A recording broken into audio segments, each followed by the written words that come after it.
Welcome back to Rugby Obsession. If you love getting deep into the rugby world with us, well, hit that subscribe button so you don't miss any of our future deep dives. Definitely. So today, Yeah.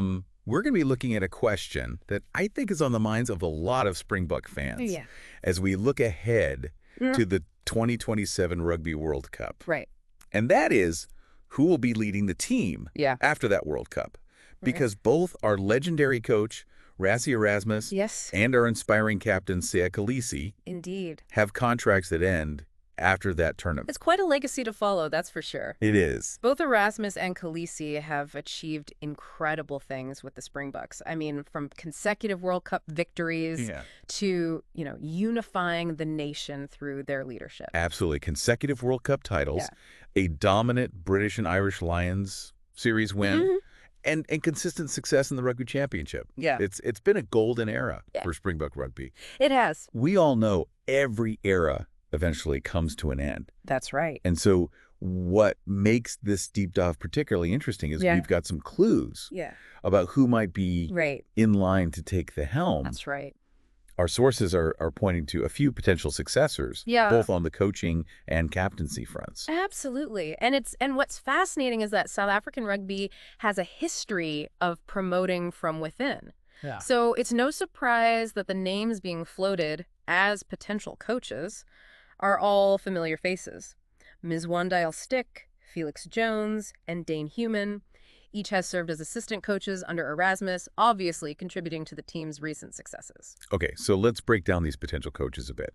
Stick is a homegrown talent, a proud South African who's been involved with the Springbok setup for years. A long time. Then we've got Jones, who brings a wealth of international experience from his time in Ireland and with the Springboks. And then there's Human, a former Springbok himself, who's been a steady presence in the coaching staff. It's almost like we have the classic trio, the local hero, the international strategist, and the seasoned veteran. Yeah. What do you think are the strengths of each candidate? And do you think South African rugby's tendency to promote from within will influence their decision?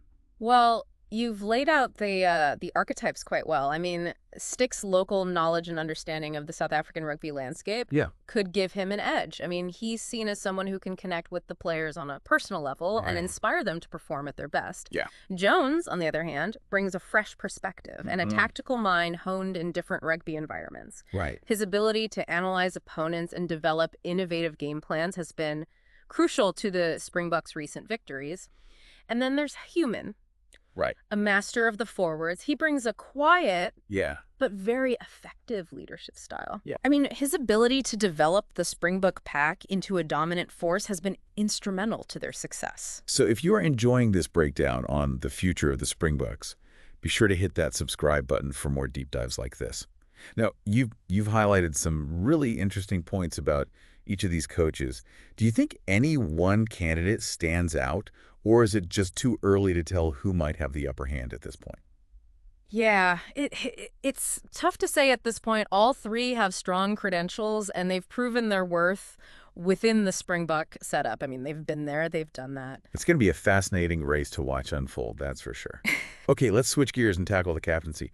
Leading the Springboks isn't just about being a great player. No. It's about being a symbol, a leader. Who embodies the spirit of the nation. It's almost like stepping into a role that has political and social weight, wouldn't you say? Exactly. Siya Kolisi has not only been a fantastic captain on the field, leading the team to unprecedented heights, but he's also become a unifying figure for South Africa. He's broken down barriers and inspired a generation with his leadership. Absolutely. And his accomplishments on the field speak for themselves. 2 World Cups, 2 Rugby Championships. It's a remarkable track record. It is. The next captain will have incredibly large boots to fill, both literally and figuratively. I mean, it's a big ask. It is a big ask. It really does make you wonder who they see as carrying on that legacy. What qualities will they be looking for? Well, interestingly enough, we don't have to speculate entirely because the article that we're diving into actually quotes Rassie Erasmus on this very topic. He mentions 3 potential captaincy candidates. Eben Etzebeth, Bongi Mbonambi, and Pieter-Steph du Toit. Oh, that's right.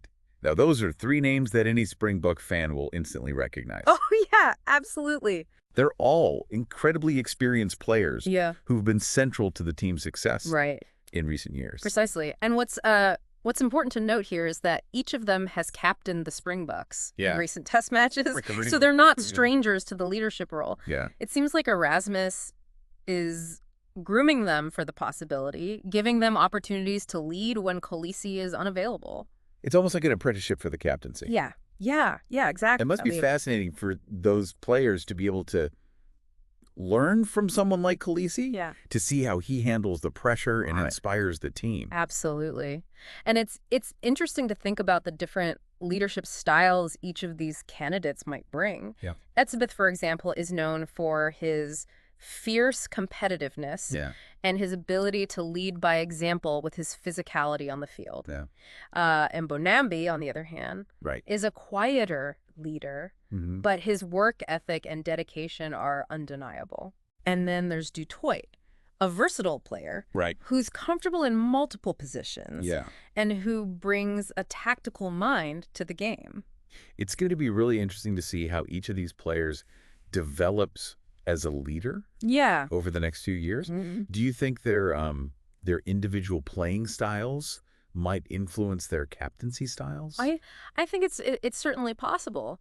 A player's natural instincts on the field can often translate to their leadership approach. So for our listeners out there, we've got a potential changing of the guard on the horizon for the Springboks. That's right. With some really compelling candidates in the mix for both coach and captain. Indeed. And it's a testament to the strength of South African rugby that there are so many talented individuals ready to step up and lead the team into a new era. If you're finding this deep dive as intriguing as we are, don't forget to subscribe to Rugby Obsession for more insights into the world of rugby. Exactly. Now, we've talked a lot about the potential successors, but what about the challenges they might face? The Springboks are at the pinnacle of the rugby world right now. How do you think the new leadership will maintain that level of success? That's the million-dollar question, isn't it? I mean, maintaining success is often harder than achieving it in the first place. The new coach and captain will inherit a team with sky-high expectations. Of course. The pressure to win, particularly at the World Cup, would be immense. Absolutely. And let's not forget about the evolving landscape of international rugby. That's right. The competition is getting fiercer. It is. With teams like France, Ireland, and New Zealand all pushing the boundaries of the game. The Springboks can't afford to stand still. They need to keep innovating and adapting to stay ahead of the curve. You're right. The game is constantly evolving. The new leadership will need to be forward-thinking, constantly analyzing trends, finding ways to improve.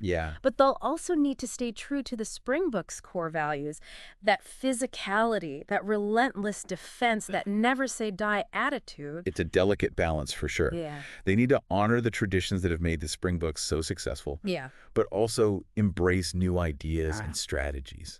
It will be interesting to see how the team's playing style might evolve under new leadership. Will they stick with the power-based game that has been so effective under Erasmus?